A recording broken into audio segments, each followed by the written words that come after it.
सभी मेरे सम्मानित पिता तुल्य बुजुर्गों को, मेरे युवा साथियों को क्रांतिकारी जय भीम। बड़ा अच्छा लगा आप सबके बीच में आज दूसरी बार पहुंचने का मौका मिला है, लेकिन कोई दिल्ली, यूपी या पंजाब से तो आना नहीं हुआ भाई।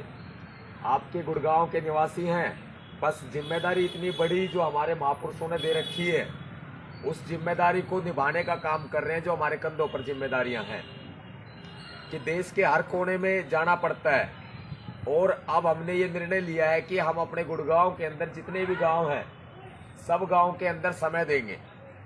और समय देने का कारण यही है कि मनुवाद की छाती को, मनुवाद का चीर कर सीना, हर घर भीमसेना।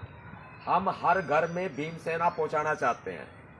कुछ साल पहले, 3 साल या 4 साल हो गए होंगे, कुछ साल पहले आपके गांव समसपुर में एक ऐसा ही वाकया हुआ था, जब यहाँ पर बाउंड्री वॉल कर दी गई थी, यानी कि 2 भाग बना दिए गए थे आपके हक के और आपके अधिकार के।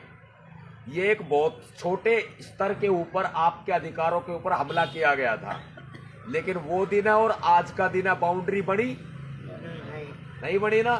और किसी माई के लाल की हिम्मत नहीं है जो यहाँ पर जो है हम लोगों को बांटने का काम कर सके, चाहे वो प्रशासन हो, चाहे वो सरकार हो, चाहे कुछ ऐसे लोग हो जिनकी मानसिकता आज भी गंदी है। किसी की हिम्मत नहीं है। अब जिस तरह से ये छोटे स्तर पर किया गया, ऐसे छोटे स्तर पर बहुत सारी घटनाएं होती हैं। मैं अक्सर राजस्थान में जाता हूं तो आपने बहुत सारे देखा होगा केसों के अंदर, चाहे वो एक मटकी छूने को लेकर एक दलित बच्चे की हत्या कर दी गई, उसको लेकर के हो, या फिर मूछे रखने के ऊपर एक जितेंद्र मेघवाल नाम के लड़के की हत्या कर दी गई।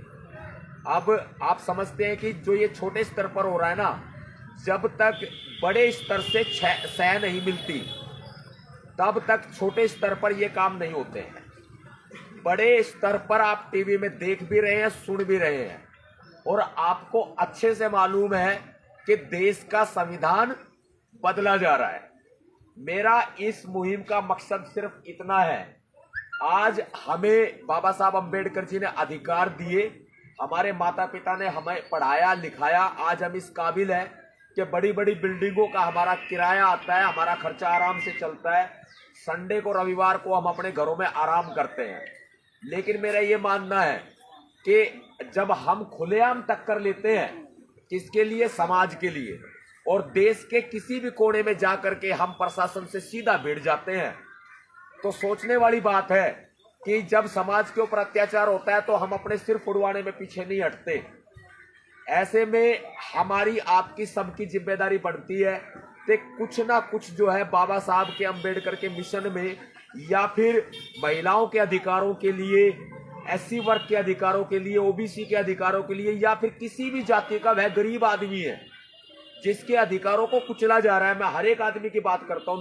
लोगों ने क्या करा हुआ है, मेरे ऊपर एक ठप्पा लगाया हुआ है कि सतपाल तंवर तो भड़काऊ बयान देता है या भड़काऊ भाषण देता है। ये सच्चाई भी है, मैं भड़काऊ बयान या भड़काऊ भाषण नहीं देता। इस सरकार ने मेरे ऊपर 56 केस दर्ज कर रखे हैं, और 56 केस दर्ज होने का मतलब यह है कि 1 दर्जन से ज्यादा तो मुकदमे यूपी में दर्ज है। 3 बार मैं जेल जा चुका हूं, और अब पीछे जो भारत की नंबर 1 जेल है, बल्कि एशिया की नंबर 1 जेल है, तिहाड़ जेल, उसमें भी अपनी एंट्री हो चुकी है। वो किसके लिए? वो सिर्फ और सिर्फ अपने समाज के अधिकारों के लिए, अपने समाज को जागरूक करने के लिए। हम अपने घर में बैठकर कहते हुए अच्छे लगते हैं कि समाज को जागना पड़ेगा।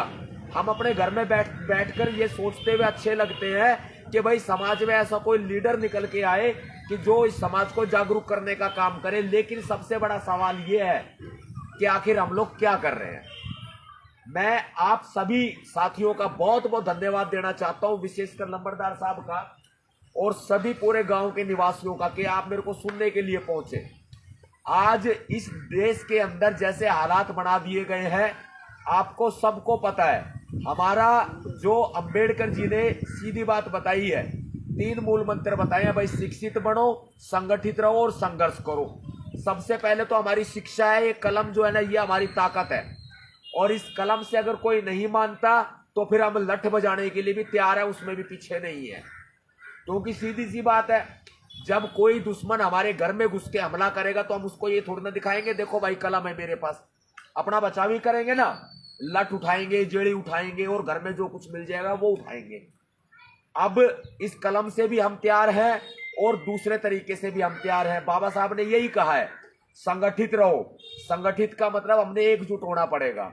अब हमारे बीच में लोग चुनावों के अंदर आते हैं, शराब भी बांटते हैं, पैसा भी बांटते हैं। भाई उनका वो काम है बांटने का, प्रशासन का काम है उनको रोकने का, लेकिन प्रशासन की खुद मिली भगत है।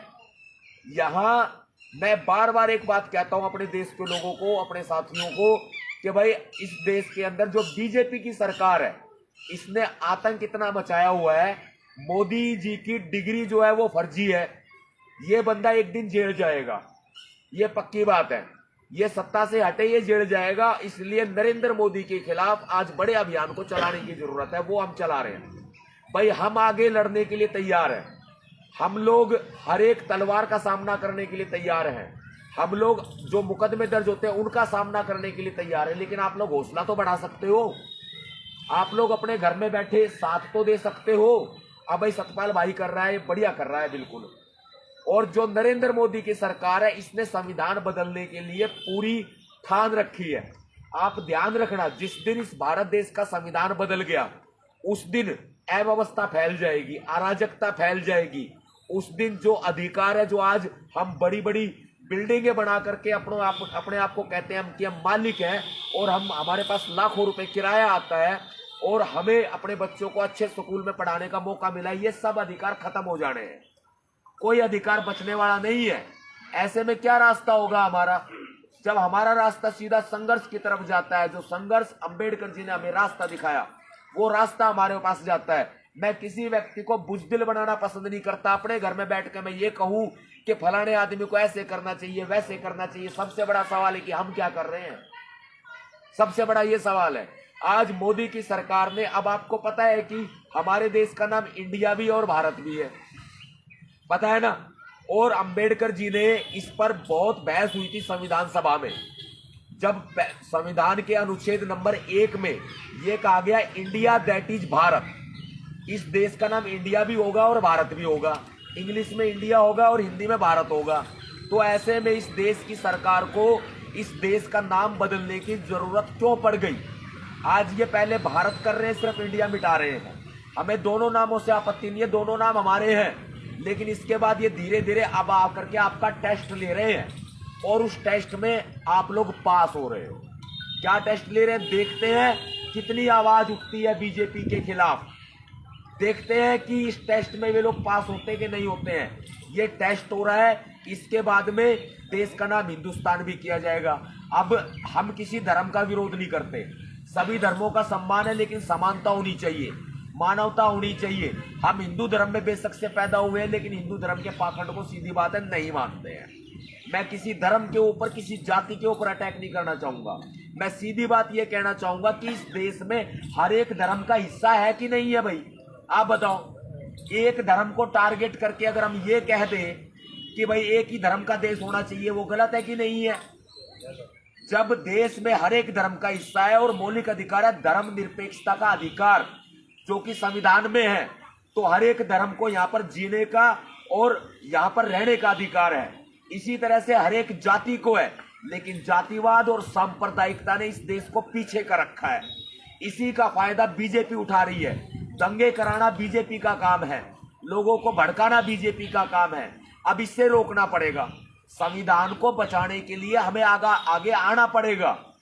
यह बड़े संघर्ष की तरफ मैं इशारा कर रहा हूं आपको, क्योंकि यहां सिर्फ आपके पास ही नहीं, गुड़गांव में हर एक गांव में जाऊंगा, जंतर मंतर पर हड़ताल पे बैठूंगा, सारे काम करूंगा। यहां तक कि अगर आवश्यकता पड़ी तो हम लोग बहुत बड़े से बड़ा आंदोलन भी करेंगे। देश में